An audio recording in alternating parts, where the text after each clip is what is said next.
What inspired you to organize this event? I know back when I was in high school, this is something that we did. I went to a big school on Long Island, and it was a big community event that just got a lot of the elementary school kids coming into the high school. They got exposed to the high school, where they'd be in several years, so it made that jump a little bit easier. And it was great for like the families to come in, for the high school kids to be familiar faces in the community. And it was just always a fun time, just kind of dressing up with friends, passing out candy. It was a good way to kind of put a positive little spin on the holiday. What do the kids get out of this event? So the kids who come naturally just get tons of free candy, but also I think besides just the kids, there's so much family benefit of when kids get a Halloween costume, they get so excited of like, I want to put it on, I want to put it on. So this gives them a chance to kind of have a trial run before Halloween, where they get to show off their costume, they get to see their friends. So that's a good benefit. And also, living in Western New York, sometimes we have some cold Halloweens, some wet Halloweens, some snowy Halloweens.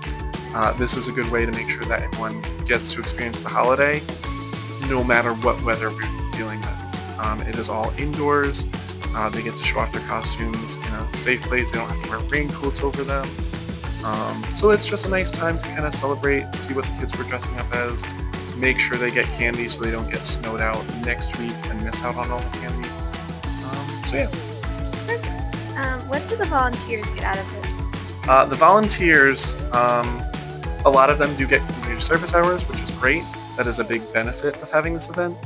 I know we have a lot of kids who need community service hours for honor society, health class requirements, anything like that.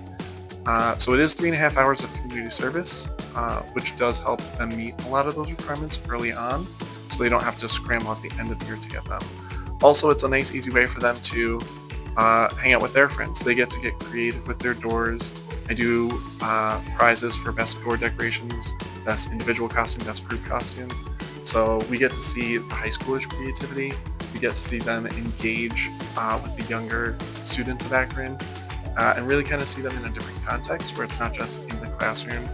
They're being fun and goofy with each other, and just getting to be kids again, even though they are the leaders that these younger elementary school students are looking up to in these situations.